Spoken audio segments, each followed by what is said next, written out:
More temperatures will be in the 80s, but yeah, you're right. We ramp things up and the humidity will be creeping up later today into tomorrow. So temperatures touching 90 for your Saturday. It is 67 right now in Detroit, 59 though in Ann Arbor, and 59 degrees with some fog around Port Huron. So we do have a little bit of that fog to contend with.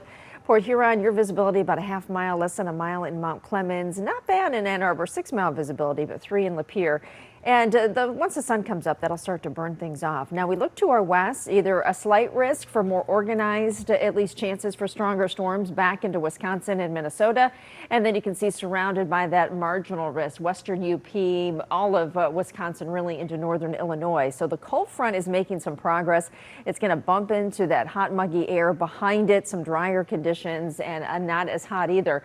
But we start to see a change in wind direction when we get into the afternoon, more of a south wind. So that's where we start to increase a little bit of that humidity with dew points approaching the mid 60s. But tomorrow with the south wind, the heat, our dew points again closer to that 70-degree mark, which we know the higher that number goes, the tougher it is. So just make sure if you're outdoors that we are looking at, again, some relief, at least to stay hydrated, things like that. And you're going to want to make sure you wear the sunscreen. You're going to need plenty of that as we get into the afternoon as well.